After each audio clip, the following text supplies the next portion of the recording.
Harvard Divinity School. Peripheries Launch Event 2023, November 30th, 2023. Welcome to the launch of Peripheries 6th edition. And we're going to start with some music. Sam Weinberg is a saxophonist, improviser, and visual artist from New York. And he's just going to kick off the evening for us before our poetry events.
Good evening, everyone.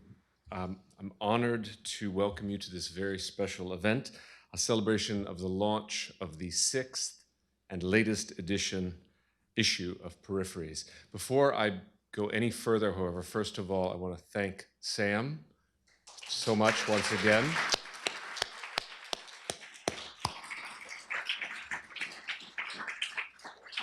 And I want to invite those of you who are lurking in the back to please come forward and sit in the front. This is really somewhere between an invitation and a directive. And if there's and do so now while I'm talking, because if there's anyone's words that you can kind of half pay attention to, they're mine. Thank you. So my name's Charles Stang. I am the director at the Center for the Study of World Religions here at Harvard Divinity School, which serves as the publisher of this amazing journal. More than 5 years ago, Sharon Olds and I first conceived of Peripheries, and I don't think either of us knew then what a success it would be. As I look back on my 5 years in this role, the launch and the trajectory of Peripheries is among those accomplishments the center is proudest of. We're especially proud of Sharon and the other student editors she has enlisted to help build up and to build out Peripheries. And finally, of course, we're so pleased to welcome those poets and artists who have given so generously of their time and talent to fill Peripheries pages.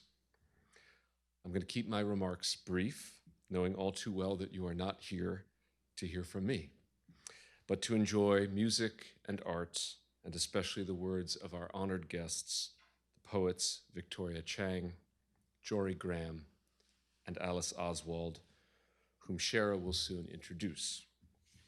Allow me, though, to say a few words about Peripheries and its special place in the center. As you all know, Peripheries publishes poetry, prose, visual art, and music that is broadly understood peripheral, work that explores the interstices between discourses, traditions, language, art forms, and genres. Its name was originally in the singular, periphery, and was meant to play off the name of our center, center and periphery. Sharon suggested that we shift to the plural, peripheries, not least because it signaled that the journal was interested not in one, but in many peripheral points of view, a kaleidoscope of the marginal, the incidental, and even the accidental. E.M. Forster once described the poet Constantine Cavafy as, quote, standing at a slight angle to the universe. Here at the center, we're keenly interested in those who occupy the margins of the so-called world religions, and those who stand at a slight angle to the traditions from whence they come. So too, in the pages of Peripheries, you will find those who, like Cavafy, stand at a slight angle to the universe. Indeed, at a slight angle to this university. And thank God for that. In order to survive and to thrive in this university, I think we need more spaces for odd angles and peripheral points of view. And I'd like to think that the Divinity School, and especially our center just across the street, which are at the geographical and in many ways the existential periphery of this institution, can help create and cultivate those spaces, physical and philological, political and poetic. Many of those of you who have answered the call of the peripheral are students here at HDS, but many of you come from across the university. For the past 5 years, talented students have contributed handsomely to this journal, both as writers and editors. Some have moved on to careers in writing. They're busy teaching and publishing. One of our very own, Danny Kraft, is coming back in the spring to share his own poetry and to lead a translation workshop on Yiddish poetry. Peripheries and its workshop community of poets are part of the center's longstanding interest and investment in spirituality and the arts. Based on the conviction that there is an important relationship between spirituality and creativity that remains always to be explored and expressed. My hope is that this evening is such an opportunity for exploration and expression. I cannot praise Peripheries without once again acknowledging Sharon Olds, the driving force behind the journal and its workshop community. Sharon is a brilliant poet, philosopher, scholar of religion, and editor-in-chief.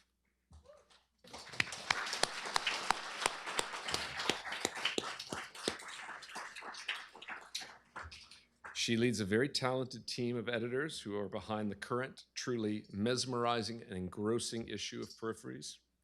I want to thank Sharon. I want to thank the members of the editorial board for their vision, their commitment, their professionalism, and their creativity. Without them, of course, Peripheries would simply not be possible. Sam Bailey. Where is Sam? Okay, Sam's hiding. There he is. Sam Bailey. Emma Delisle. There's Emma. And Gabby Wu. There's Gabby. Thank you, three. And although she is joining us on the screen rather than in person, I would like to welcome Jorie Graham back to the Divinity School and back to this room, where just 2 years ago she read her poem, I Say to the Double Doors, as a dedication to the opening of the newly renovated Schwartz Hall. So welcome back, Jorie. Thank you for your invaluable mentorship of Shira and so many others in this community, and thank you for your support of Peripheries. Finally, we all owe an enormous thanks to Laurie Sedgwick. Where is she? There's Laurie in the back. Laurie is the center's events coordinator. I'd also like to thank Rob and Bobby from the HDS media team. Thank you so much. And to the center's two student research assistants, LJ and Tristan. Thank you. Thank you both. So, I hope you all enjoy the poetry, the music, and the art this evening. And with that, Shira, the floor is yours.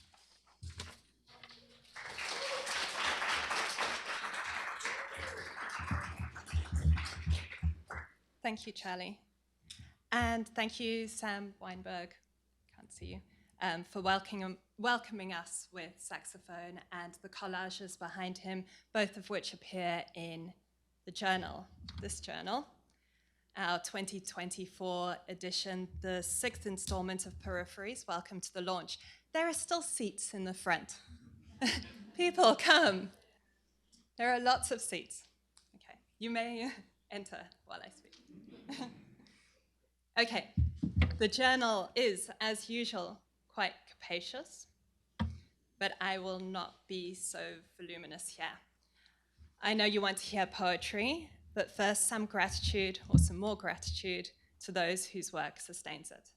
To Gabby Wu, our designer, for the exquisite aesthetic, sensitivity, and patience with which she materializes our vision. This really is a collective vision, so I want to thank all our editors, especially our managing editor, Sam Bailey, for his tireless administrative labor, as well as his invaluable editorial work. What is best in the journal is thanks to him and to the craft and careful curation of our associate editor, Emma Delisle. And my gratitude to the entire editorial team, the senior poetry, prose, sound, and visual art editors, many of whom are here or online.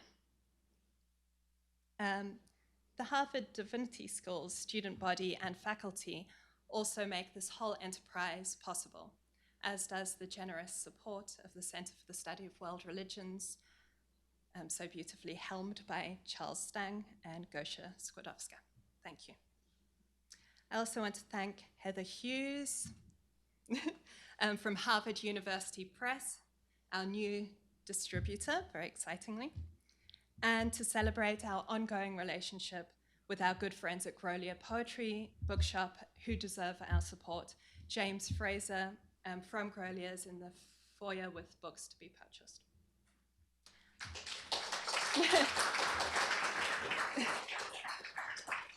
After the readings, you're welcome to join us for the reception. And I want to say that this beautiful event, again, was organized by Laurie Sedgwick. Thank you to her for her dedication and hard work and all of her support. And thank you to Robert DeVoe and Robbie Rhodes for crucial tech support. This was all very complicated. Post-reading, we will be convening in the next door room, which has been transformed into a gallery space exhibiting a selection of pieces from the journal. There'll be refreshments and more live music by guitarist Jamie Barmer. Thank you, Jamie. And you can peruse the journal.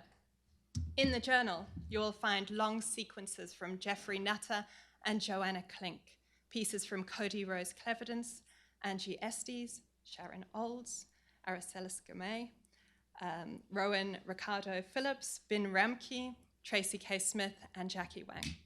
Multi-sensorial as ever, paintings and photographs join music, scores, animation, algorithms, and even this year, dance. And there is a book within a book. This year's folio was edited by Emma and Sam. Thank you. It's a lot of hard work. The Anti-Letters collects occasional writings transformed into craft exercises and was originally inspired by the master letters of Emily Dickinson. So what is on the cover is not some extravagant salt shaker, but rather Emily Dickinson's letter seal, generously made available to us by Houghton Library. Finally, and most urgently now, I want to thank our three readers, Alice Oswald, Victoria Chang, and Jorie Graham. We are so proud to include one of Alice's poems in Peripheries, issue 6, and we're honored that she will be able to read for us tonight. Though we wish that we could give her a warm welcome in person, we are very grateful to have her with us virtually, especially since it is around midnight right now in the UK, so we'll start with Alice. Alice Oswald's poetry collections include The Thing in the Gapstone Tile, Dart, Memorial, Falling Awake, Nobody, and A Short Story of Falling. Her many honors and awards include the Eric Gregory Award, the Arts Foundation Award for Poetry, the Forward Prize, the Ted Hughes Award, the T.S. Eliot Prize, the Griffin Poetry Prize, and the London Hellenic Prize. For Memorial, a reworking that isolates, repeats, and writes from the many deaths in Homer's Iliad. Alice won the Warwick Prize for Writing, the first poet to be awarded this prize. Alice Oswald is a poet known for her expertise in classical literature and often works in book-length poems or sequences that take influence from the oral tradition. Her poems are acutely attuned to the natural world, and her words are meant to be spoken physically and organically into that world. The voice of plants, she says to McSweeney's Jessie Nathan, a patterned. That is what's remarkable about a good garden. It speaks to you all at once in interlocking patterns, and you realize immediately that prose is a second language, whereas poetry, insofar as it is patterned, is primary. Please join me now in welcoming the gardener and poet, Alice Oswald.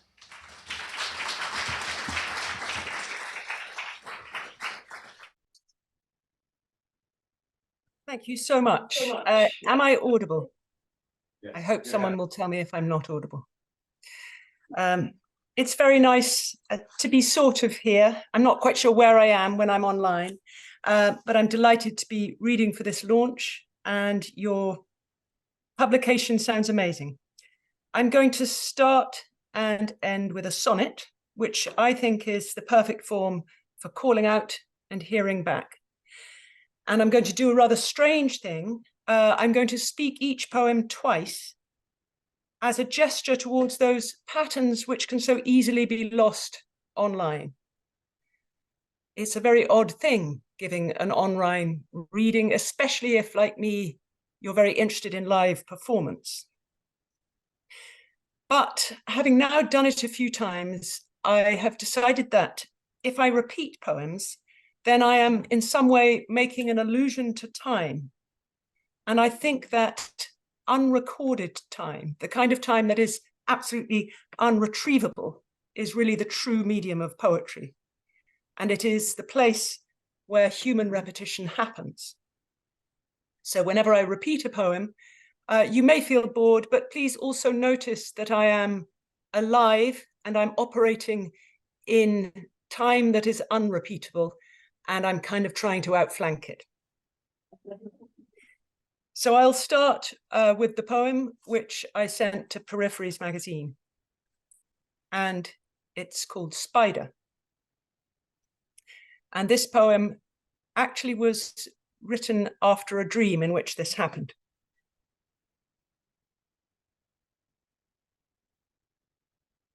I found this copper spider in my shoe. And when I praised her gracefulness, she grew more graceful. She began to lift as if inflated by my gracious adjective. O spider, full of order, made of air and horsehair, like an inside-out guitar.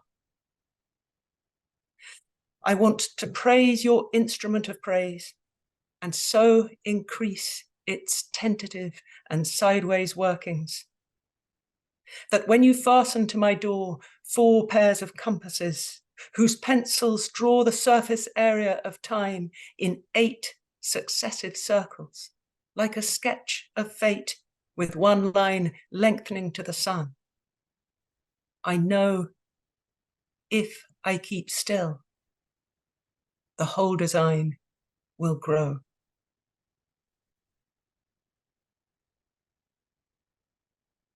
I found this copper spider in my shoe, and when I praised her gracefulness, she grew more graceful. She began to lift as if inflated by my gracious adjective.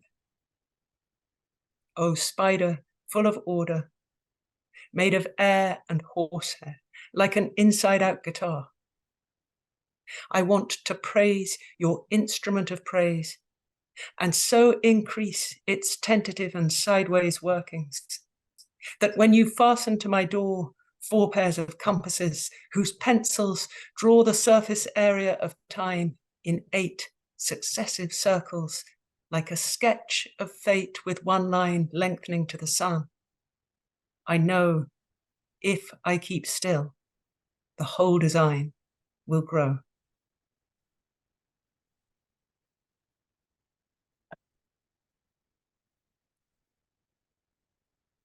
The next poem is a gardening poem, and it's a poem about packing moss around narcissus bulbs, which is a lovely job to do.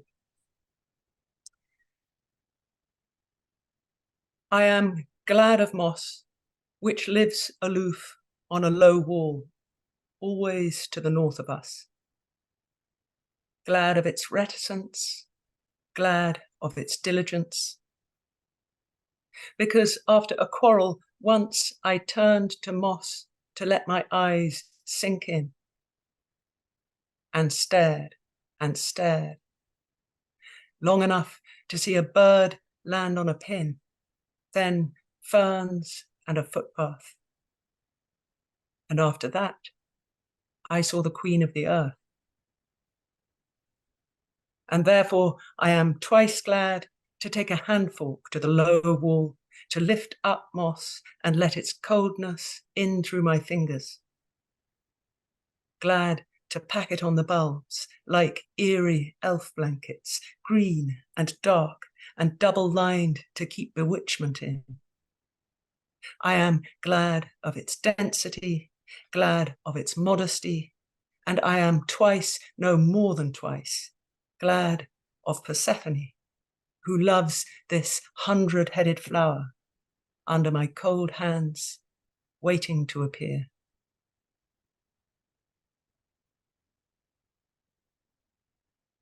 I am glad of moss, which lives aloof on a low wall, always to the north of us. Glad of its reticence, glad of its diligence. Because after a quarrel, once I turned to moss to let my eyes sink in,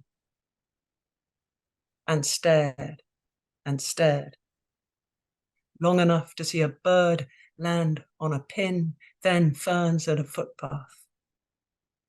And after that, I saw the queen of the earth. And therefore I am twice glad to take a handfork to the low wall, to lift up moss and let its coldness in through my fingers. Glad to pack it on the bulbs like eerie elf blankets, green and dark and double-lined to keep bewitchment in. I am glad of its density, glad of its modesty. Yes, I am twice, no more than twice, glad of Persephone, who loves this 100-headed flower, under my cold hands, waiting to appear.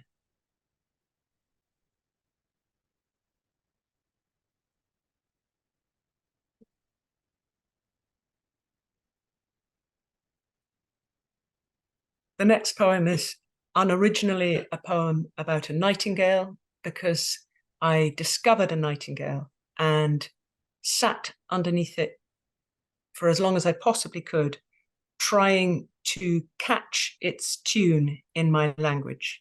So the main thing this poem is doing is trying to actually render the rhythms that I heard in that nightingale.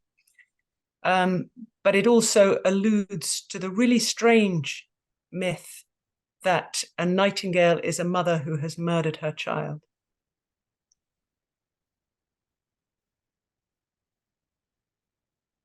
When we crossed into night just now, I only half saw something tugging at the tree curtain. And there suddenly was a tiny murderer singing in her dressing room. I can't believe she would wear such dusty clothes, said one angel to another, looking up from his book while her anguish crimsoned his ear. And they told me you have to speak Latin to enter heaven, but she who has been a professional assassin, D minor, she sings. Oh yes, I can feel her heart racing. Not in great fettle, in fact. It is one of those odd things that the female nightingale is mute. It is only the male who sings. Exit the oak, shaking its leafy tambourine, followed by the gate, the field, the path. Not even a hat to put money in, simply lie down flat in the dark and forget your family, while the earth, with her bird-bone needle, repairs each myth.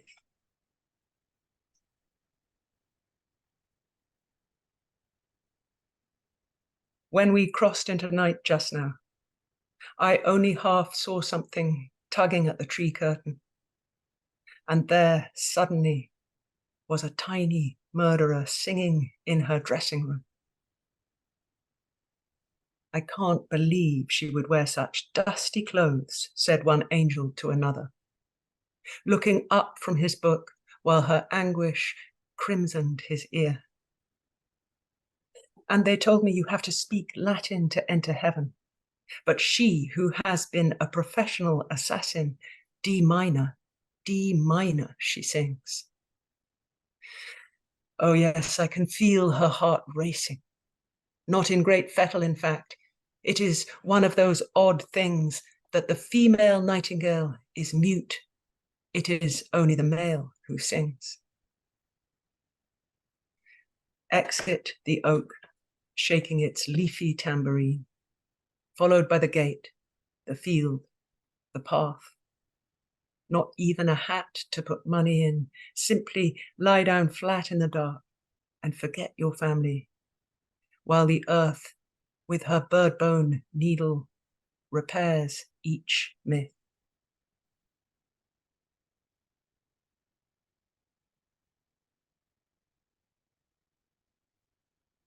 Just a couple more. The next poem is an older poem called Shadow. And yeah, it traces a walk which I used to do every day, watching my shadow following and changing behind me.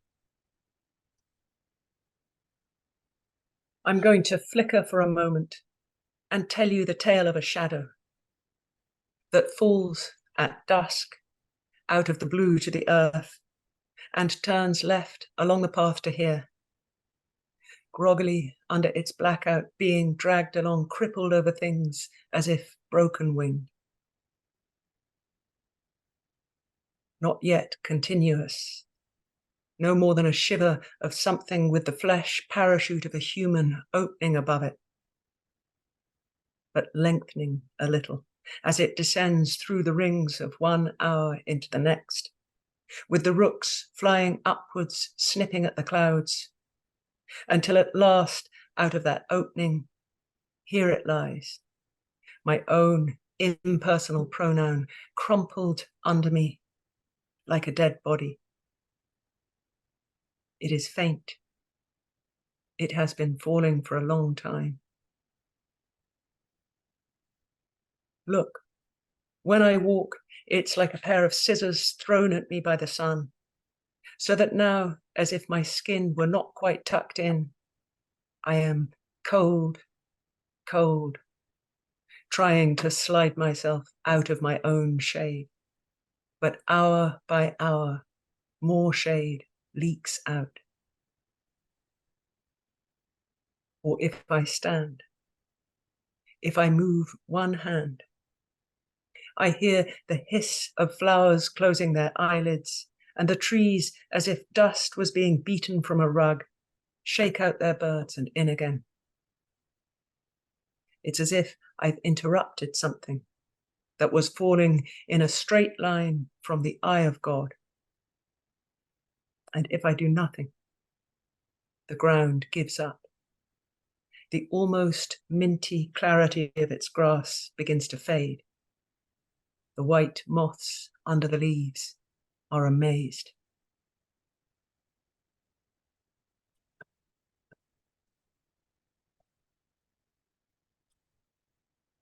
That's a longish poem, so I won't read it twice, and I will end now with another sonnet, which I'll only read once. And this is another sonnet about a dream.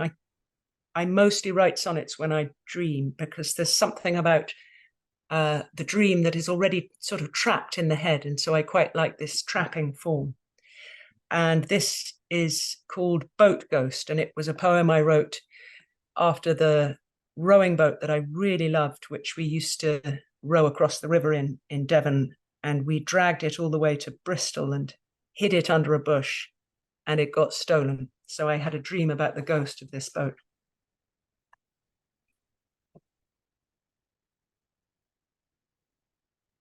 Dreamt I was up early, a little sly, wanting to steal some time. I had thought I would thrash along through the fields and find our boat and row somewhere, but the river in spate flashed its muchness at me, such a mud-brown, mounded exuberance, that I lay down wrapped in my coat, knowing it would be hard to row against so much mad self-regard. I had horror of it, fear of its excess, fear of its fear.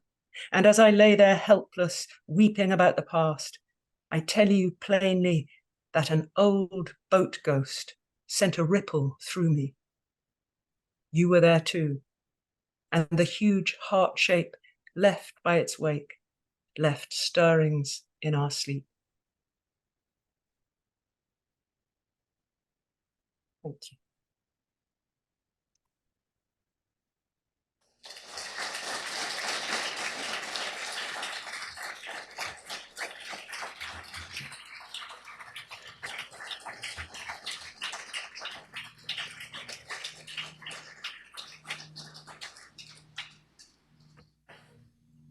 As if it weren't enough to spend some time in Alice Oswald's dreams, I think we could have listened to just one poem over and over again for the night. But we have more. Victoria Chang. Victoria Chang's books include The Trees Witness Everything, Dear Memory, Obit, Barbie Chang, The Boss, Salvinia Molester, Circle, and With My Back to the World, forthcoming in 2024. She has also written books for children and middle readers and has been the recipient of a Guggenheim Fellowship, a Sustainable Arts Foundation Award, the Chowdhury Prize in Literature, a Pushcart Prize, and a McDowell Prize. I nearly lost my place because there were too many. Obit, published in 2020 by Copper Canyon, received the LA Times Book Prize, the Ainsfield Wolf Book Award in Poetry, and the Penn Volker Award. It was longlisted for a National Book Award and a finalist for the National Book Critics Circle Award and the Griffin International Poetry Prize. Victoria serves as the Bourne Chair in Poetry at Georgia Tech and as the Director of Poetry at Tech. In conversation with Matthew Zapruder for Airlight magazine, Victoria Chang says, I think of myself as an electric wire, a conductor. The poem is electricity or electrons that flow or move through the conductor, me. I'm useful, necessary, but ultimately not the thing itself. The thing that is most important, which is the electricity to turn on that light. We are incredibly honored to feature 2 of Victoria's poems in this issue of Peripheries and to welcome her in person to our community at the Divinity School tonight. Please join me now in welcoming Victoria Chang.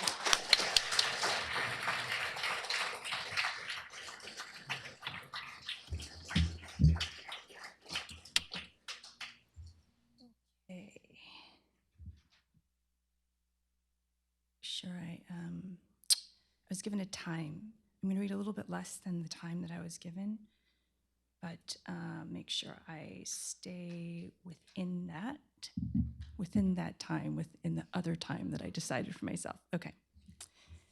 So, hello, how are you? Good, yeah. I want to thank Peripheries Journal for inviting me, and Jorie and Alice, such an honor to read with you, Shara, Emma, the multiple Sams today, and Professor Charles Stang, and everyone who worked on Peripheries. I know how much work goes into such an endeavor. It is a beautiful, gorgeous journal, so congratulations. I brought some slides, but I'm not going to show them just quite yet, and I'm just going to read some poems. This first one is from my book Obit, and my mother passed away in 2015 of pulmonary fibrosis.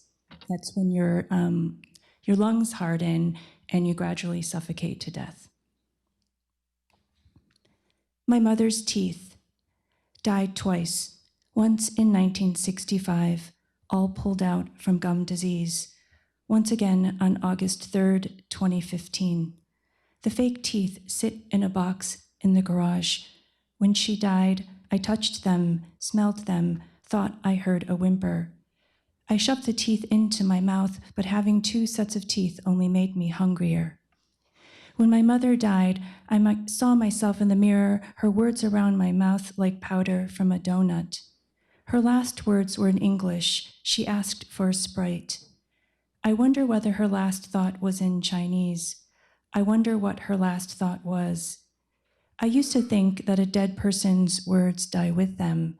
Now I know that they scatter, looking for meaning to attach to, like a scent. My mother used to collect orange blossoms in a small, shallow bowl. I passed the tree each spring. I always knew that grief was something I could smell, but I didn't know that it's not actually a noun, but a verb, that it moves.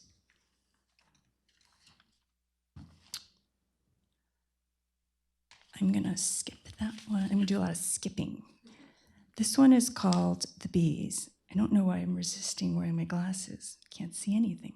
Okay. The Bees. 268 million years ago from the Philippines passed away on April 26, 2217 in Nome, Alaska. The detaching icebergs crushed the bees who used to fly over conference rooms. Once I nearly died in a small plane with a CEO, CFO, and COO during their IPO. On the ground, the CEO glared at me as if I had caused the storm, as if the yellow lights had come from my mind, as if the buzzing had come from my shaking, as if the lightning were a box I had tripped over. Maybe he was right. Maybe I had become estranged from a part of myself that wanted to stay alive, that wanted them to remain alive. In the same way, I had become estranged from my mother forever, but not from her death.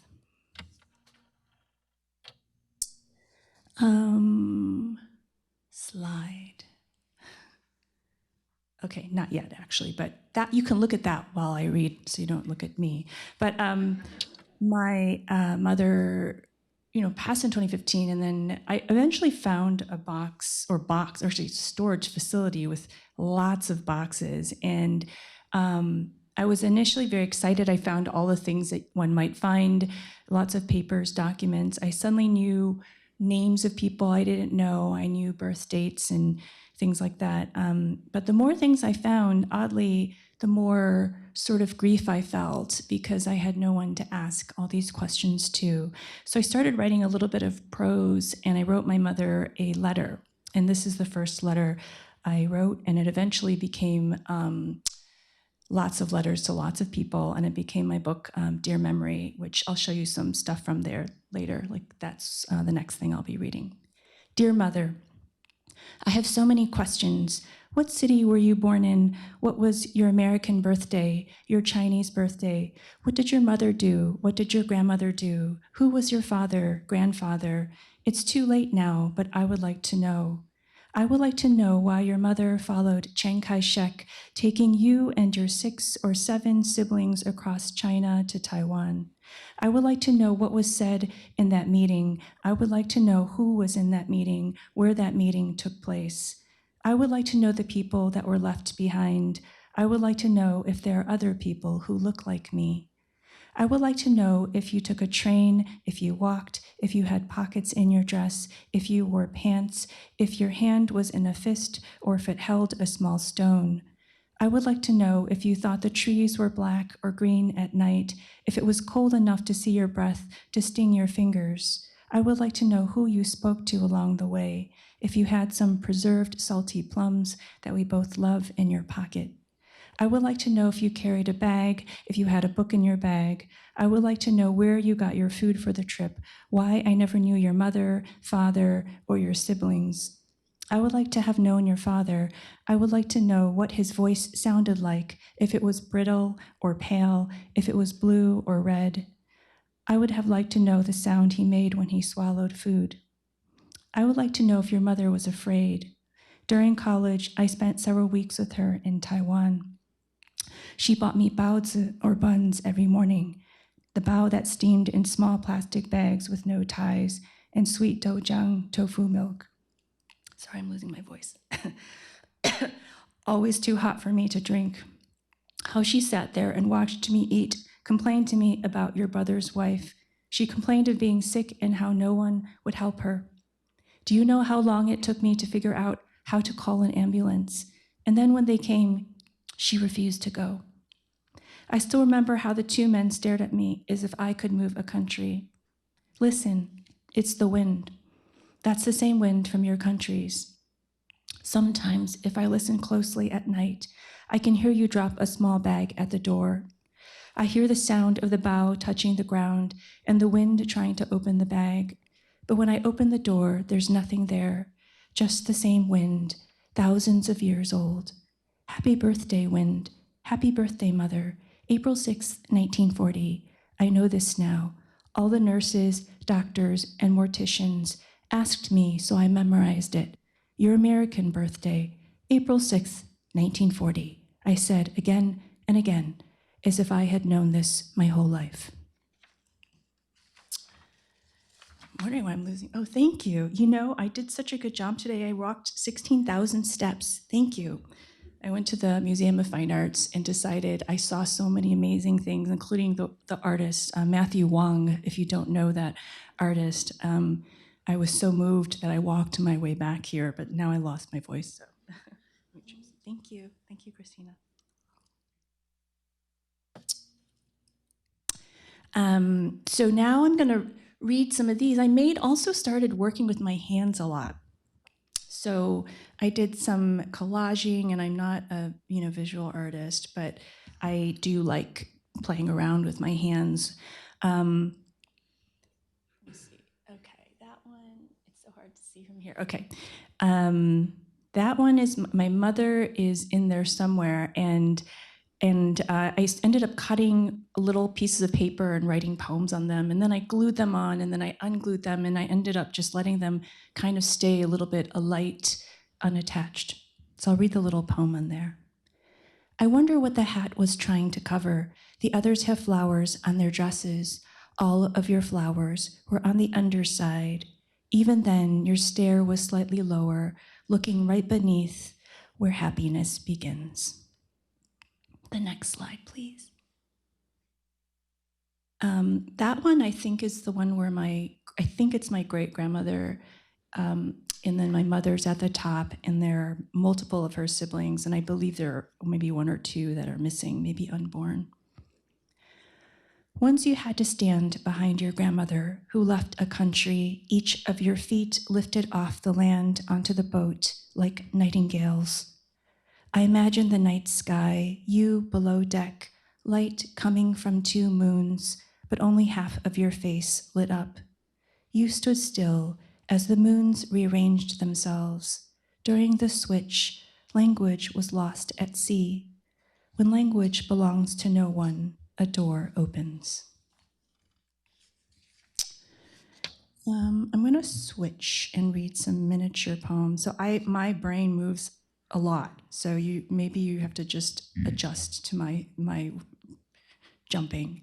I'm going to read a few of these tiny poems that are from The Trees Witness Everything, and they're tiny, like 3 lines, 4 lines, that kind of thing. They're all in syllabics, so like maybe a la Marion Moore, a la haikus and tankas, and to make my life even harder, I used the titles of W.S. Merwin as my titles, and you'll see why. They're just really these really gorgeous, capacious, open titles. They're kind of like little glittering fields that call you to use them as their titles, or maybe that's just me. I'll read a few. To age. When the stars hit the windows now, they turn into flies. Who knew they would come down? The river of bees. There are no more bees. Remember how they glided? Don't worry, they are not dead. They have flown past death. There they walk on 2 legs, build their hives out of concrete. Calling late. The men used to call at all hours, but what I missed most are the late night talks, ones where I held the phone so close it pressed like a gun. Little soul. I rode on your back until your knees broke, and now 1 mile left. I must toss you. Turning. My mother is dead. The lemons still turn yellow. The trout still stare emptily. Desire is still free. We still love many people, eat peaches as if kissing. The lovers. There is a wildfire starving on top of a lake. See how the water holds fire but cannot end it? We insist on love when all we want is mercy. The gods. The fact that leaves can't be put back on trees makes me think that you do not exist. So I'm going to switch again to these new poems. and they are ekphrastic poems based on the artwork of the artist Agnes Martin. Does anyone know her work? Yeah, I love her so much. And I'll read, so the MoMA had actually commissioned a poem, and so I wrote a poem on Agnes Martin's piece On a Clear Day, 1973, which I think I brought a slide in for. Maybe you could move. Yeah, there it is. And there's a whole series of these actually. And when they're put on a wall together, they're so beautiful. And also during that time, the Atlanta spa shootings had happened. And so that appears in here as well. On a clear day, 1973. On a clear day, the horses disappeared. Just the apples they had been fed were left. The apples were strewn across the field and had become rectangles. When people found them, they still gathered and ate them. The people who hunched over their apples were far away, but the sounds of their chewing were over here. On a clear day, all the sounds fit into the boxes. On any clear day, all my thinking fits into boxes that can't be opened. What if our thinking was never meant to come out? If it only remains thinking within boxes, when out it becomes weapons, takes on different shapes with sharp points. Today, there is no shortage of thinking, but all the thinking is divided into portions. Today, I'm hungry, but all the portions are gone. There are only 48. On clear days, there are only 48 birds, 48 people, and 48 houses, and 48 wars, and 48 apples. I keep counting grids, but no matter how I try, I still get 6 dead Asian women who don't fit into 48 boxes. All night, my thoughts are shaped like birds. In the morning, I lean in closer to the mirror and someone has drawn lines across my face. I realize that failure consists of both the outline and the outlined, that lines are not meant to hold in our emptiness. Okay, how are we doing? I'm going to read just a few more. Maybe, let's see, maybe I'll read the one that is in Peripheries. So we'll have to skip ahead a little bit. Skip? Oh, that's the poem. And the skip. So much Agnes Martin for you to just enjoy. Keep going, please. Yes, keep going. Thank you. There. Okay. Thank you. I always bring too much and then I start shaving and cutting when I'm up here. Not the smartest thing to do. So I'll read, just so you know, I will read 2 more poems, this one and one more. This is called Reclining Women, and it's based on a Picasso. That's up there.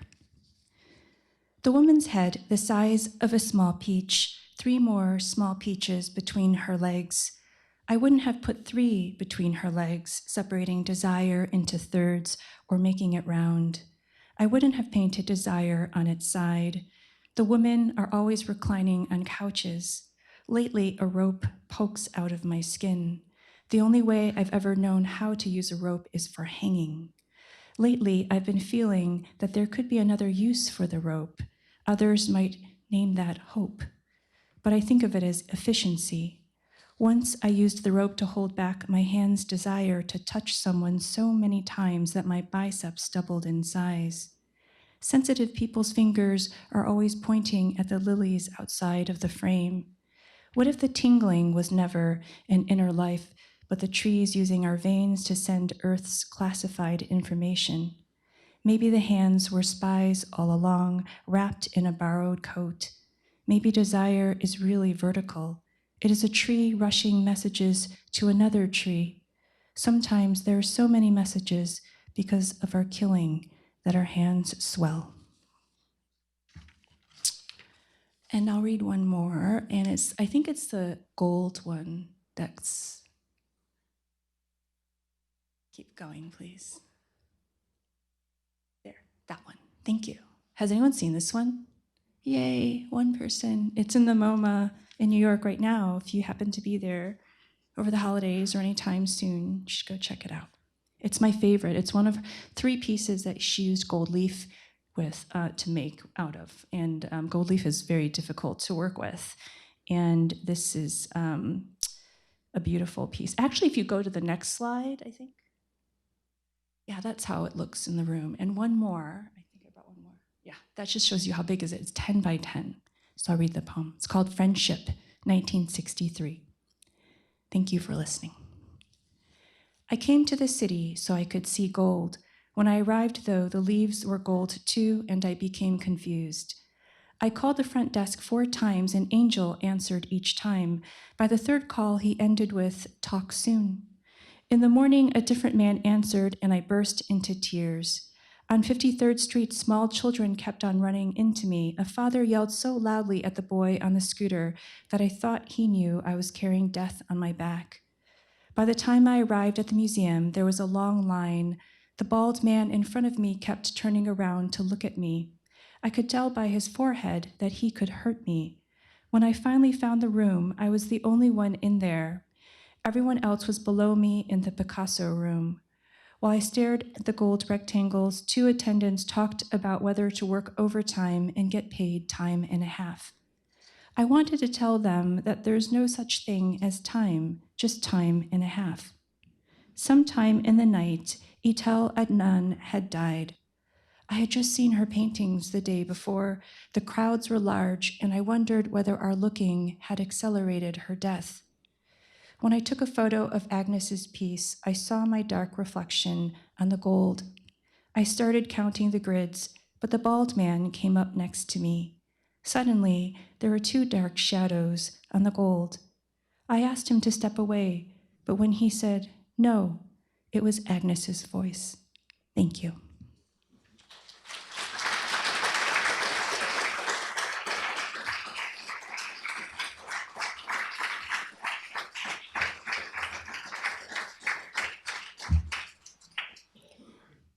Thank you so much, Victoria. We didn't actually plan that you'd be presenting visual art, but we're so grateful for that because it's one of the things Peripheries tries to do, is to have visual art and poetry talking to one another. So that was absolutely perfect and electrifying. Jorie Graham. Jorie Graham is the author of numerous collections of poetry, most recently To 2040 and To the Last Be Human, which collects her 4 prior books, Runaway, Fast, Place, and Sea Change. She won the Pulitzer Prize in 1996 for The Dream of the Unified Field, selected poems from 1974 to 1994, and her many other awards and honors include a MacArthur Fellowship, an Ingram Merrill Fellowship, the Morton Dowen Zabel Award, the Whiting Award, the Forward Prize for Poetry, and the Wallace Stevens Award. She is taught at the Iowa Writers' Workshop and is currently the Boylston Professor of Rhetoric and Oratory at Harvard. Asked in a New Yorker interview with Katie Waldman to identify the overwhelming question that shapes her work, Jorie responds, "What is creation? By which I mean the world around us. And what would be a right relationship to it? How do we, in the midst of such gifts from what we once regarded, let me start again. What would be a right relationship to it? How do we, in the midst of such gifts from what we once regarded as an actual creation, do so much harm? How do we, nonetheless, in the face of this, live our one life fully, making sure not to override wonder, astonishment, pleasure, joy? Jorie, I'm addressing her, she's everywhere. As our teacher, mentor, and dear friend, we want to thank you for all that you have given us and continue to give us.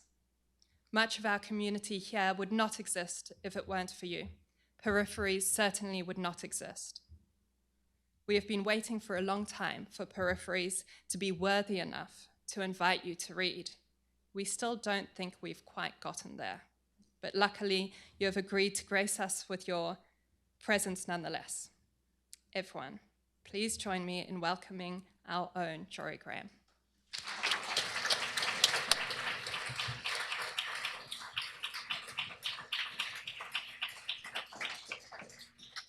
Thank you, Shira. Thank you to everyone who's made, thank you. First of all, I would like to say that the two readings that I've just sat through are astonishing. Really worth time. That is, as Alice pointed out, time spent and not recoverable. I would like to say that Shira's poems, Emma's poems, Sam's poems, and many of the other people who participate in the making of Peripheries are themselves astonishing works. And I can't wait till those books are in the world and that you get to hear from them, although they are widely published. They're remarkable. The magazine is remarkable. And thank you to the Divinity School for having had I actually don't know how the Divinity School works, because so many best poets that are coming out of Harvard are all the Divinity School, and I don't know what you're doing. Maybe it's because I tell myself that it's because it's the one part of the university that is asking questions that are actually unanswerable, and as a result, well, that keeps you on edge. I'm going to read 3 poems to close out this incredible evening. All of the poems tonight have worked with time and the feeling of real time and of the kind of time which is lyric time, which is interesting what Alice was doing about reading the poem twice. You do feel that something happens on the page and that you have a strange way of being able to go back upstream in a poem and read it again. And it's not the same time you were in when you read it the first time. I think that's what, Shakespeare is always telling us in his sonnets when he's talking about making you aware of the fact that the poem you've just read, he's just written, he's just undergone it. One of my favorite lines, as my students all know, is the ending line, that in black ink my love may still shine bright, reminding us that the ink hasn't been blotted yet, that it is still wet on the page in the sonnet that Shakespeare has just written, and that it's still wet for me and just as fresh in the emotion that I receive reading the poem this many hundreds of years later. Top 28 started today. I know there's much else very grave, and I was going to do a reading that was all involved with the other nightmares that are going on the planet right now, but I really feel like COP28 is one of the last chances we have to make some sense of it. And there was actually some good news. I don't even know that I've seen any good news recently, but there was good news today in the first day of COP. So I'm going to read some poems that involve our relationship to Shira's quote, our relationship to creation. The first of the 3 poems I'll read is in short quatrains, and the title runs into the first line, so I'll read it continuously. Extinct yet. Who owns the map? May I look? Where is my claim? Is my history verifiable? Have I included the memory of the animals' memories? Are they still here? Are we alone? Look, the filaments appear of memories. Whose? What was land like? Did it move through us? Something says nonstop, are you here? Are your ancestors real? Do you have a body? Do you have yourself in mind? Can you see your hands? Have you broken it, the thread? Try to feel the pull of the other end. Says, make sure both ends are alive when you pull to try to re-enter here. A raven has arrived while I am taking all this down. Incorporate me, it squawks. It hops closer along the stone wall. Do you remember despair? It's coming closer, says. I look at him. Do not hurry, I say. But he is tapping the stone all over with his beak. His coat is sun. He looks carefully at me because I am so still and eager. He sees my loneliness. He sees my loneliness. Cicadas begin. Is this a real encounter? I ask. Of the old kind, when there were ravens? No, says the light. You are barely here. The raven left a long time ago. It is traveling its thread, its sky road forever now. It knows the current through the cicadas, which you cannot hear, but which close over you now. But is it not here? I ask, looking up through my stanzas. Did it not reach me as it came in? Did it not enter here at stanza 8? And where does it go now when it goes away again? When I tell you the raven is golden, when I tell you it lifted and it went, and it went.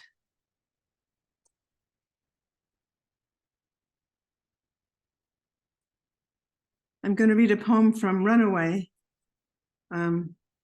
thinking of Alice's garden and creation. It's a poem titled Tree. It's in quatrains, but in longer line quatrains. Again, it deals with different relationships to the time we are in. And a lot of these poems imagine a future time and then look back at the time we are in and make us feel the tension between, well, what it looks like to be alive now if you imagine no longer being alive now and maybe seeing what you already have. In this poem, history enters into the picture of it. Tree.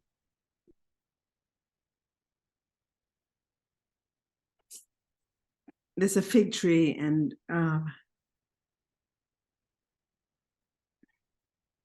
today on two legs stood and reached to the right spot as I saw it, choosing among the twisting branches and multifaceted changing shades and greens and shades of greens, lobbed and lashing sun, the fig that seemed to me the perfect one, the ready one.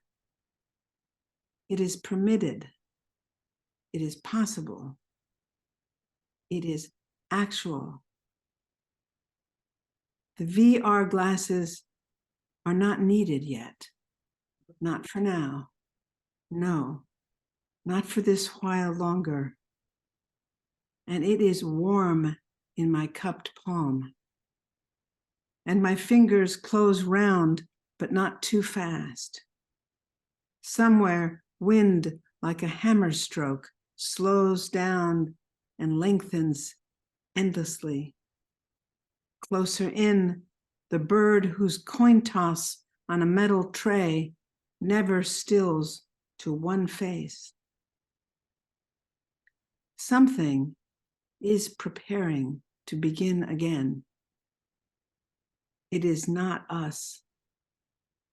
Shh, say the spreading sails of cicadas as the winch of noon takes hold, and we are wrapped in day and hoisted up, all the ribs of time showing through in the growing, in the lengthening harness of sound, some gnats nearby, a fly where the white milk drop of the torn stem starts, dust on the eglantine skin, white powder in the confetti of light all up the branches, truth, sweetness of blood scent and hauled in light, withers of the wild carnival of tree shaking once as the fruit is removed from its dream, remain, I think, backing away from the trembling into full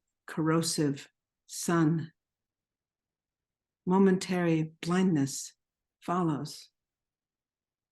Correction. There are only moments. They hurt. Correction. Must I put down here that this is long ago, that the sky has been invisible for years now, that the ash of our fires has covered the sun, that the fruit is stunted yellow mold when it appears at all, and we have no produce to speak of, no longer exists. All my attention is free for you to use. I can cast farther and farther out now, before the change. A page turned. We have gone into another story. History floundered, or one day the birds disappeared. The imagination tried to go here when we asked it to. From where I hold the fruit in my right hand, but it would not go. Where is it now? Where is this here where you and I look up, trying to make sense of the normal, turn it to life, more life, disinterred from desire, heaved up onto the dry shore awaiting the others who could not join us in the end, for good. I want to walk to the left around this tree I have made again. I want to sit under it, full of secrecy, insight, immensity, vigor, bursting complexity, swarm. Oh, great forwards and backwards. I never felt my face change into my new face. Where am I facing now? Is the question of good still stinging the open before us with its muggy destination pitched into nothingness? Something expands in you where it wrenches up its bright policing into view. Is this good? Is this the good? Under the celebrating crowd, inside the silences, it forces hard away all around itself, where chanting thins, where we win the war again, made thin by bravery and belief. Here's a Polaroid, if you want. Here's a souvenir. Here now for you to watch unfold up close. The fruit is opening. The ribs will widen now. It is all seed, reddish foam, history.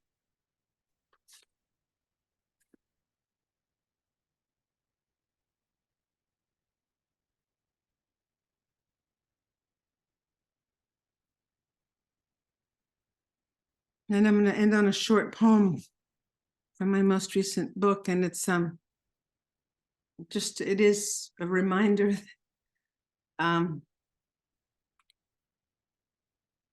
We have it in us to know ourselves and not know ourselves. And we are in the process of watching that happen. I've been writing a lot of, thinking a lot about, the differences between crowd emotion and individual, or what I call lyric emotion, the ways in which we are watching ourselves be pulled up into emotions, which are crowd emotions, not just in literal crowds, but in the crowd, which is the online world, or in other kinds of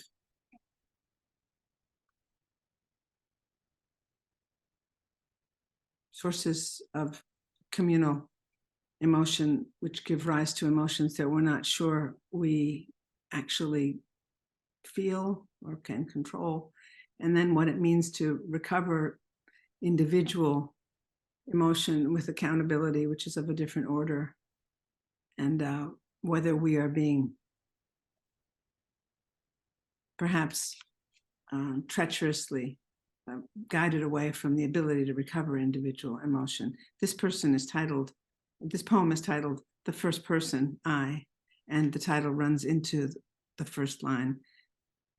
It seems it's a kind of confession also, but it's the right poem for the way I imagine the divinity school.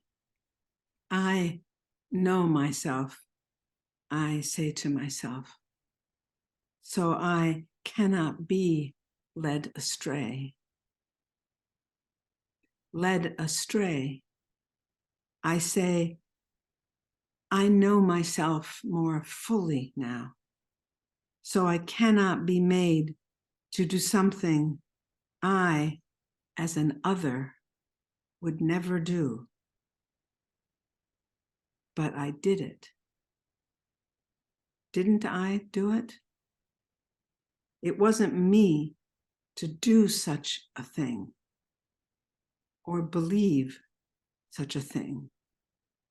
I tell myself as I look carefully into the only mirror I am given, myself in there, me looking carefully and hard. I am honest in my looking, I think, as I see someone else in there opening, will in their eyes, wild like a sail in the wind. Wind arising now as I look in, bewildered. The old gentleness, where is it? I put my hand to my face, but it touches glass. Where is my body to guide me, I think?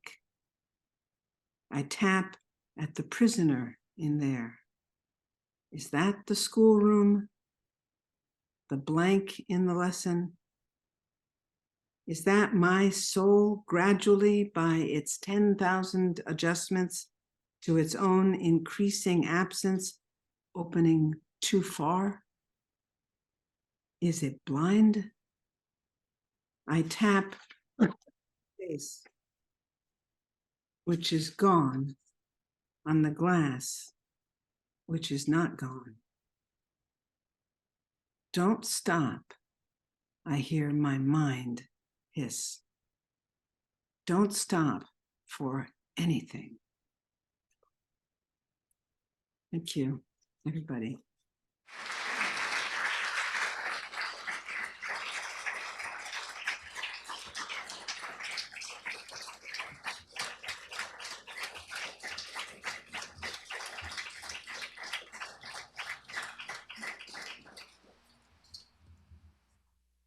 So thank you, Jorie. Again, she's everywhere now. Thank you for, in your poems and in your person, helping us to live our one lives fully. And please join me in thanking again our three poets tonight.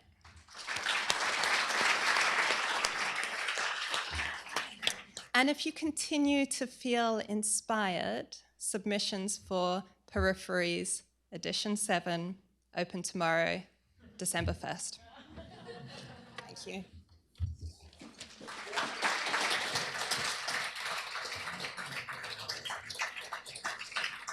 Sponsor, Center for the Study of World Religions. Copyright 2023, President and Fellows of Harvard College.